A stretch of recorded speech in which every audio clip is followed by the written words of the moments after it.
हिमाचल प्रदेश ਦੇ ਵਿੱਚ ਕੁਦਰਤ ਦਾ ਕਹਿਰ ਦੇਖਣ ਨੂੰ ਮਿਲ ਰਿਹਾ ਹੈ, ਜਿੱਥੇ ਹਰ ਪਾਸੇ ਤਬਾਹੀ ਦਾ ਮੰਜ਼ਰ ਦੇਖਣ ਨੂੰ ਮਿਲਦਾ ਹੈ। ਤੁਹਾਨੂੰ ਦੱਸ ਦਈਏ ਕਿ ਪੰਜਾਬ ਸਮੇਤ ਕਈ ਰਾਜਾਂ ਦੇ ਵਿੱਚ ਮੀਂਹ ਪੈਂਦਾ ਹੋਇਆ ਦਿਖਾਈ ਦੇ ਰਿਹਾ ਹੈ, ਪਰ ਜੇ ਪਹਾੜੀ ਇਲਾਕਿਆਂ ਦੀ ਗੱਲ ਕੀਤੀ ਜਾਵੇ ਤਾਂ ਪਹਾੜੀ ਇਲਾਕਿਆਂ ਦੇ ਵਿੱਚ ਤਾਂ ਕੁਦਰਤ ਜਿਵੇਂ ਕਹਿਰ ਬਣ ਕੇ ਵਰ ਰਹੀ ਹੋਵੇ।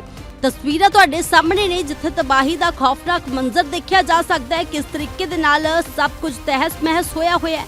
ਤੁਹਾਨੂੰ ਦੱਸ ਦਈਏ ਕਿ ਮੰਡੀ ਦੇ ਵਿੱਚ ਬੱਦਲ ਫਟਣ ਦਾ ਮਾਮਲਾ ਸਾਹਮਣੇ ਆਇਆ। ਹਾਲਾਂਕਿ ਇਸ ਘਟਨਾ ਦੇ ਵਿੱਚ ਕਈ ਲੋਕਾਂ ਨੇ ਆਪਣੀ ਜਾਨ ਵੀ ਗਵਾ ਦਿੱਤੀ ਹੈ। ਤਸਵੀਰਾਂ ਬਾਕੀ ਤੁਸੀਂ ਦੇਖ ਸਕਦੇ ਹੋ। ਤਬਾਹੀ ਦਾ ਖੌਫਨਾਕ ਮੰਜ਼ਰ ਤੁਹਾਡੇ ਸਾਹਮਣੇ ਹੈ। ਲਗਾਤਾਰ ਪੈ ਰਹੇ ਮੀਂਹ ਕਾਰਨ ਜਿੱਥੇ ਹਾਲਾਤ ਖਰਾਬ ਹੋਏ ਨੇ, ਉੱਥੇ ਹੀ ਕਈ ਥਾਵਾਂ ਦੇ ਉੱਤੇ ਬੱਦਲ ਫਟਣ ਦੀਆਂ ਘਟਨਾਵਾਂ ਸਾਹਮਣੇ ਆਈਆਂ ਨੇ, ਜਿਸ ਨੇ ਲੋਕਾਂ ਦੇ ਜੀਵਨ ਨੂੰ ਕਾਫੀ ਪ੍ਰਭਾਵਿਤ ਕੀਤਾ ਹੈ।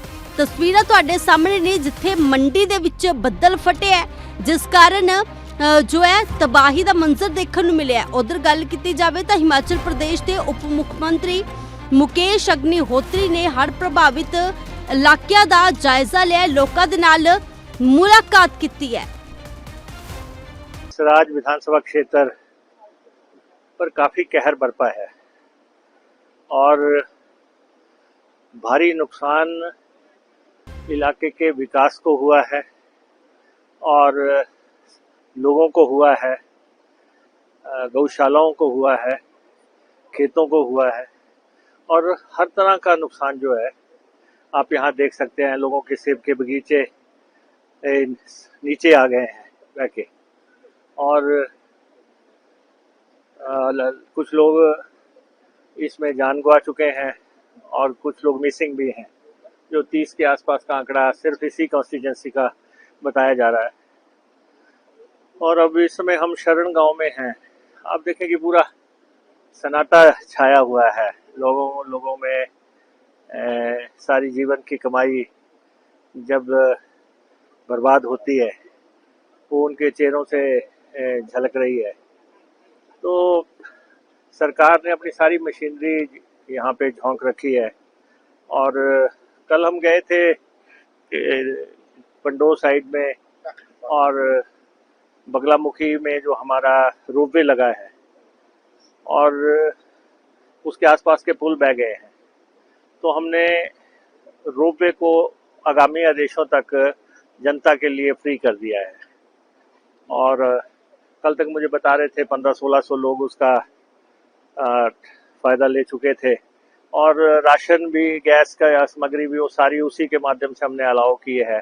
और हमने कॉल पे भी ये भी किया है कि अगर रात को किसी फैमिली को ज़रूरत पड़ती है, किसी लेडीज़ के लिए ज़रूरत पड़ती है, तो कॉल पे भी हम रोपवे को की सर्विसेज देंगे। और आज सुबह हम गए थे, जो बाखली का ब्रिज बह गया है, वो भी एक लाइफ लाइन है सराज कॉन्स्टिट्यूंसी की। तो वो तो हमने कहा है कि उस ब्रिज को जो है परमानेंट ब्रिज बनाने में तो बहुत टाइम लगेगा, लेकिन वैली ब्रिज जो है 60 मीटर तक वैली ब्रिज बन सकता है।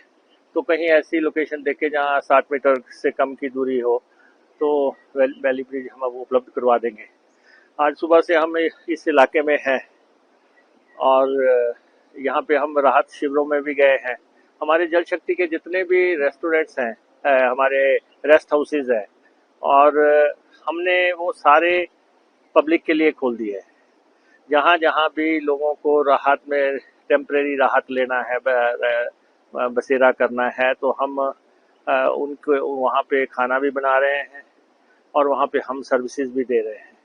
4 शिविरों में देखा, हमारे अधिकारी भी साथ में हैं और यहाँ पे आप देखते हैं कि ऊपर से नाला आया और जैसा नुकसान हुआ है, जो लोग बुजुर्ग हो गए हैं 75 साल 80 साल, उनका भी ये कहना है कि कभी इस क्षेत्र में उन्होंने ऐसी त्रासदी नहीं देखी। लोग रात में 11-12 बजे के 11:30 बजे के आसपास जब ये हालात बने, और आप यही ईश्वर का धन्यवाद कर सकते हैं कि काफ़ी लोगों का बचाव हो गया है। जैसे यहाँ पे भी लोगों ने छलांगे मार के निकले हों या मलबे में दब गए हों, जैसे इनका परिवार था इनकी बेटी तुनेजा ठाकुर मलबे में दब गई थी, तो सुबह 5 बजे निकाली। तो ऐसे बहुत लोग हैं जिनको ईश्वर ने जान बख्श दी, और बाकी सारा तो बहाल हो जाएगा, लेकिन जान सबसे महत्वपूर्ण है। और इस समय में ये है कि जिनके पास कपड़े नहीं रहे हैं, जिनके पास खाने को नहीं है, या जिनके पास कोई और दिखते हैं, क्योंकि लोगों ने जानवर पाल रखे हैं, क्या खेत भी है, उनकी ज़मीनें भी बह गई हैं, तो आकलन उसका तो एक बड़ा आकलन लगेगा। जैसे हमारी जल शक्ति विभाग की सबसे बड़ी स्कीम एक 121 करोड़ रुपए की है यहाँ, उस योजना को बहुत भारी नुकसान हुआ है। और दूसरी भी यहाँ की योजना भी मैं देख रहा था, पूरी तरह नुकसान हुआ है। तो हमारी कोशिश चल रही है कि हम बिजली को बहाल करें, बिजली बहाल होगी तब पानी बहाल होगा। तो खंबे यहाँ पे लाए गए हैं, लोग लगे हुए हैं सर्विसेज बहाल करने के लिए, पानी बहाल करने के लिए, सड़कें बहाल करने के लिए। कहाँ तक हम पहुँच पाते हैं, सुराग तक हम कैसे पहुँचते हैं, कोशिश है कि आज हम वहाँ तक पहुँच जाएं, हमारी मशीनरी सारी वहाँ तक ले जाए। तो ऐसे संकट के मौके पे सरकार जनता के साथ है। हमारी पथ परिवहन निगम की गाड़ियों को भी हमने डायरेक्शन दी है, जहाँ भी किसी को लाने की जरूरत पड़ती है, जैसे बच्चे लाने थे, 100 से ज़्यादा बच्चे थे, उनको ट्रांसपोर्ट करना था, तो हमने 3 गाड़ियाँ भेजी, तो उनको ट्रांसपोर्ट किया, बक्सियार से ट्रांसपोर्ट किया।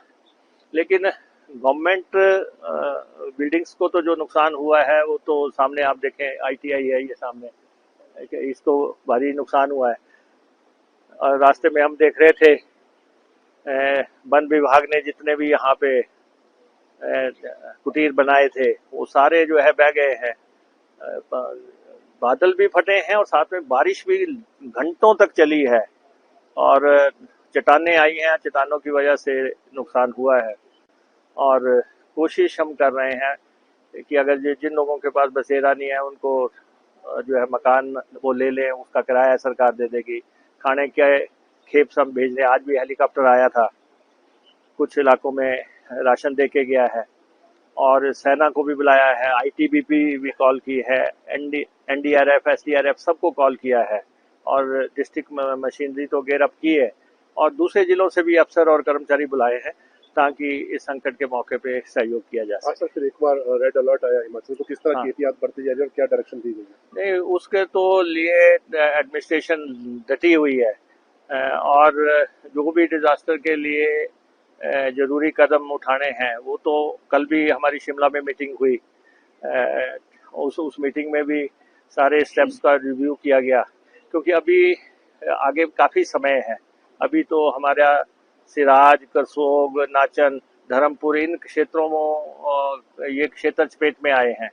अब प्रदेश में 70 के आसपास कैजुअलिटी हो गई है, हमारा 750 करोड़ रुपए के आसपास का नुकसान हो गया है, और कोशिश कर रहे हैं कि बरसात में लोगों को जिस भी तरह से हम मदद कर पाएंगे एज ए गवर्नमेंट वो हम करेंगे। Kidney fail, liver fail, cancer या हार्ट की प्रॉब्लम, ये वो बड़ी बड़ी बीमारियां हैं जिसमें इंसान का लाखों रुपए खर्च हो जाता है और कुछ भी हाथ नहीं लगता। तो आयुर्वेद को अपनाओ, बीमारी की जड़ पर काम करो। 73504 73504